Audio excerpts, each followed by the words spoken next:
Hey, BassGeek here, and we're going to talk about my favorite way to catch wintertime bass. And I know it's surprising that it's not the drop or Damiki rig.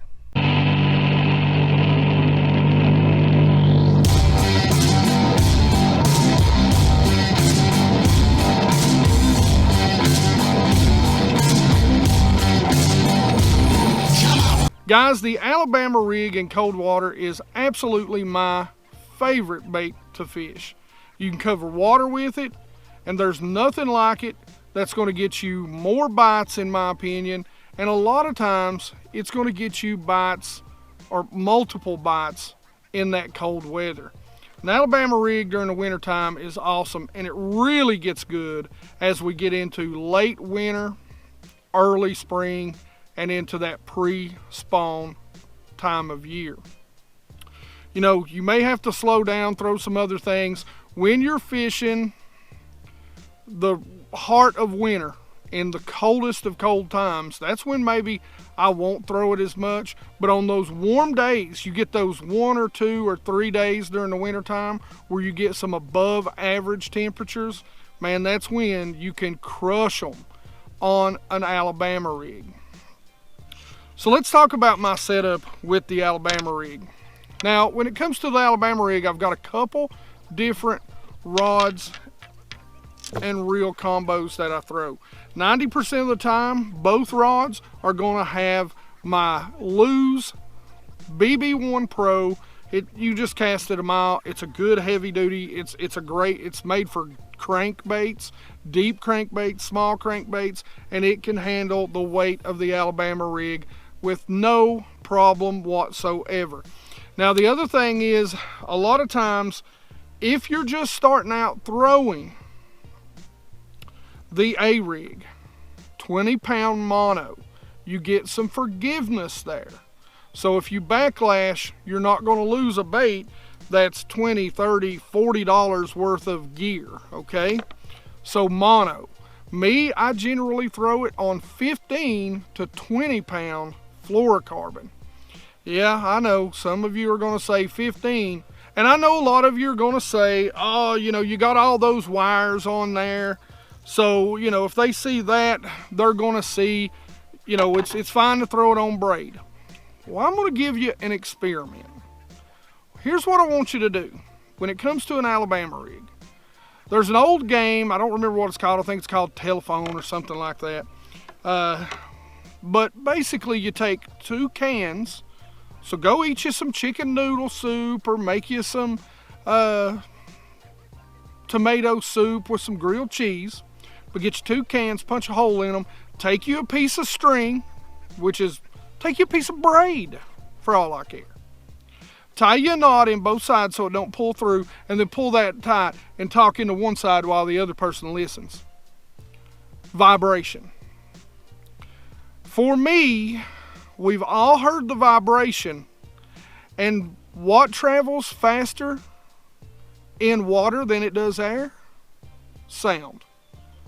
So when you're pulling that big heavy braid through the tip of your rod, which is made to transfer vibration, it's also going to transfer vibration to your hand and to the water.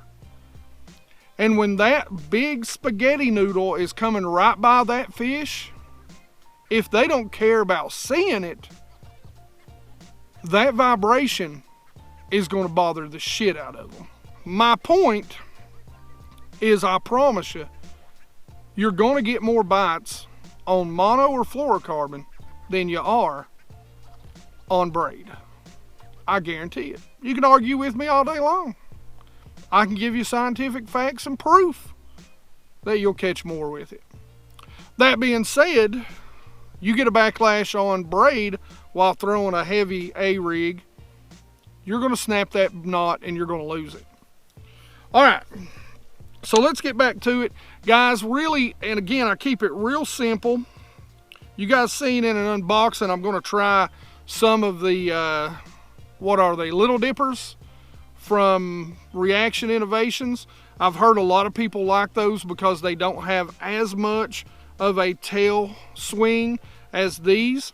I think if you're around spotted bass, or if you're around Smallmouth, I think a lot of times the more action you have, the better off you're going to be. Now around largemouth, you may want a subtler action in that cold water. It may help. So I'm going to give that a try this year. I'm really interested in that. The other thing is blades. Now during the winter time, and I think another reason why they don't mind the wire is because blades help mask that hard wire, which allows it to look like an even bigger ball of bait fish. The one thing on any Alabama rig that I get, I don't want a head that's going to stand out, okay? I like this head. It's, you know, silver, it's translucent, it's got a little bit of black crackle paint on the back of it. That's good. As far as my go-to weights, generally I'm going to throw an 1/8 ounce. Now, that'll sink about 1.5 feet, 2 feet every second. So I can fish that really deep. Now, here's the thing about an A-rig. Guys, I fish it on a, you know, medium speed reel. At a medium speed, to me, I consider that 6 range, 6.5, 6.3. When you're first starting out, I'd recommend you fish it on a 5.1, 5.2. If you can't slow yourself down, I'm real bad about reeling fast. I have to constantly remind myself to fish slow. And in the wintertime, you're going to want this thing dragging bottom a lot of times. Yes, I said it. You're going to want this thing dragging bottom. Now, when we talk about the rig, sometimes I'm going to want it a little more subtle. If I've got super clear water, I'm going to something that has no blades on it. But I'm also going to something that is smaller, shorter wire.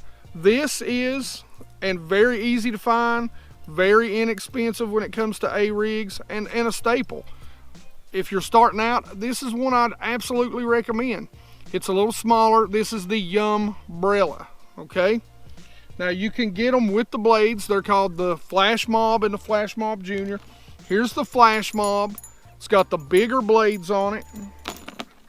And the Flash Mob Junior, it's just got the blades, which are basically this size, the smaller blades.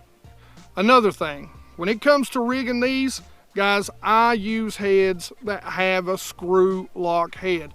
Now, you know I'm a big fan of ledge heads, but I would recommend not to go buy ledge head and use on this. The reason why, they'll work on it great, but ledge head is a little expensive, even with the $10 discount. My buddy from Ledge Head, he'll even tell you he doesn't use his own ledge heads on an A-rig. Number one, the design of the ledge head, which gives you a little more action, really is nullified by this bait because there's so much other stuff going on. So it's not a big deal.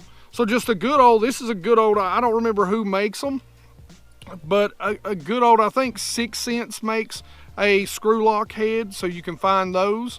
But the screw on head, it saves you from having to use super glue, which is never good, especially if you're in somebody else's boat. Don't go whipping out the super glue and gluing stuff on. They might have a fit on you if you get it on their seats or on their carpet. And it keeps your baits on there cast after cast.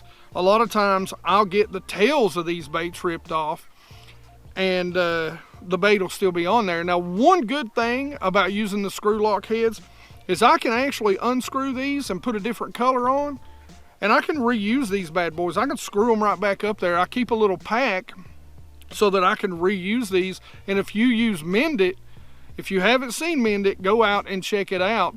It's great. I don't like using super glue even on my baits. It hardens them, but the Mend It stuff is incredible. I can literally take this tail off and put another tail on it, and it's like it was there from the time they poured it. So go check out Mend It. Again, not sponsored by any of these companies other than this is my favorite bait, the Recon Shad. And this is actually one of my favorite colors to throw on it. This is the natural shad in the Recon Shad. Or any sort of like, you know, a ghost shad, that white color. Now, if you're around smallmouth, you might want to look at the electric blue or the electric chartreuse. It's a blue with a chartreuse side. Something like that, something with a little more color, and you can put it all around, or you can just put it on here. Like this is a sexy shad color, and it's a little bit bigger. These are 3.3s, and that's a 3.8. A lot of times that target bait, you want it just a hair bigger, or, you know, a little brighter color to stand out. Now in clear water, that, you know, that might hurt you. Sometimes it's best just to go, you know, all the way around with that very natural bait. All that being said, here's some of the companies that I do like. You know, Hog Farmer, they've got the Harvester. This is a great bait. I think it's an 8-blade bait. So this bait right here is awesome. Like I said, the Umbrella stuff, the Yum Flash Mob, the Flash Mob Junior, all great places to get started. Now I will tell you, if your state allows 5 hooks, this is a great version. This is by Strike King. This is the titanium wire. They have one with blades on it too. This is a shorter wire. They make a longer wire. But what I love about these are the flexible wires. Now you're going to throw smaller swim baits on this, but the reason why you almost have to use this in a 5-wire or a 5-hook situation is because most blade baits are configured like this. So you can put 2 dummies up here and 3 down here, but this is more of a cross configuration. That cross configuration, because of balance, almost forces you to have at least 4, you know, weights, which means with the hooks on there. But what I love about this particular bait is that when I'm in Virginia, Tennessee only allows for 3 hooks, but in Virginia they'll allow for as many as you want to put on there. But when you pulsate that rod, that reel handle, you get an extremely lifelike pulsation out of that bait because of the way these titanium wires bend so easily and snap back in place. So that's an action that, in my opinion, no other A-rig that I've seen on the market can do. So when you're reeling it, it'll kind of come together, and then you give it a quick reel and it'll pulse and then flare back out and then come back to a happy medium. And I've got a lot of bites in clear water throwing this little bait right here. One of the other companies that I like a whole lot, and I really hope that they're at one of the expos that I'm at, because I do plan on picking up some more, and this is the Mini Finesse. This is by Shane's Baits, and guys, I'm telling you, this dude makes some really neat, and that is a finesse. I mean, you could put grubs on this and catch a ton of crappie on it. But he makes all kinds, including a huge chandelier that is just impressive. But the thing about Shane's Baits that I really like is that you can unscrew this, and if you break an arm off, you simply replace it. So you can buy spare arms to put on his baits. And again, he makes all different kinds. My favorite actually is, you know, the Finesse Rigs, because they are so small. They're smaller than anything out there on the market that I know of. And, you know, again, not sponsored by Shane's Baits, probably don't know who the heck I am. But that is a great rig, especially during the fall, when you can put those really fine, those really small baits on there. And during the winter time, you put the weight on, but the small bait, and you can get that thing, because there's so little resistance in it, you can get it down really deep, and it's just a nice small ball of bait that's broke away from maybe the bigger ball of bait, and it'll get bit. Now, let's get back to rod, reel, and line. So as I said, I like to use fluorocarbon, but the rod I use, this is the Lew's. This is the Custom Plus Speed Stick, and this is their A-Rig, Big Spoon A-Rig and Carolina Rig rod. And guys, I'm telling you, this is the best A-Rig rod I have ever owned. Now I will say this, there is a limit. It does better with your smaller or your average A-rigs. Once you get up, if you start putting 1/4 ounce, and I do, sometimes I'll put a 1/4 ounce on the bottom too if I'm fishing really deep or I want it to get down even deeper. I'm fishing out in 30, 40, 50 foot of water. A lot of times I'm going to put some 1/4s and maybe even some 1/2s on there to get this rig down and keep it down. All that being said, that's when I'm going to change over to my other rod, which unfortunately I didn't bring it with me today. But that rod is a 7'11", and it is a heavy action with a fast to extra fast tip. That's what you want to go with. I think mine, believe it or not, it's the last Veritas Arig rod, the last Veritas I have. If you guys haven't seen my dislike or displeasure in the Abu Garcia Veritas rods, you can go watch that Keeper Cole. Not a big fan of them, but that one has held up. It's been amazing. But that's what I would recommend, is something in that 7.6, 7.11. But you can get away with this. I would start throwing the smaller A-rigs first so that you're getting used to it, and then you can kind of adapt. So start out with that 1/8 ounce or slightly lighter, depending on where you're at. You know, again, an 1/8 ounce to me all the way around, it's just a good place to start, and I can fish it pretty shallow all the way out to pretty deep. When we talk about cast and retrieve, guys, one of the things that I want to tell you about cast and retrieve on this, when you make your cast, I know a lot of people talk about getting tangled up when you cast. So what I want you to do is make sure, number one, you're making a long, fairly lobbing cast to begin with. And when that bait gets right to the water, right as it touches the water, I want you to stop it with your thumb and raise the rod tip just so that it pulls the bait forward in the water just a bit. Now, it takes some timing, but if you do that just right, it'll keep it from tumbling over itself and getting hung up. The other thing is you need to keep a decent spacing between your baits. That's about right there. Hopefully you can see that. If you let them get too close, and I like my baits to be as tight as they can be, because it just looks more realistic, and it also hides those wires. If you let them get too close, however, they'll start hooking each other. But like I said, when it comes to the cast, long cast, as soon as it hits the water, stop it with your thumb and raise just so it pulls that bait forward, gets everything kind of straightened out as it hits the water, and you don't allow it to tumble. Then you can begin to let it drop. Now, don't pull it far. 2 foot, 1 foot. That's all it takes to keep it straight. Retrieve, guys, nice, steady, slow. I can't tell you how important slow is. So as slow as you can go, and then slow down to half that speed. That is a huge key. Now, a lot of times in the lakes that I fish, you can see how steep the banks are. I'll make a cast up shallow, and I'll start out a little faster, and I'll slow it down as I get deeper. The other thing, every once in a while, you can do this 1 or 2 different ways. Don't do it a lot, but all you have to do is give it a quick half turn and then stop, because when you give it that quick half turn, it's going to want to come up. If you keep reeling, you've just brought the bait up and kept reeling at that speed. Quick turn so that the bait pulsates, stop. It'll pull back, come back down, okay?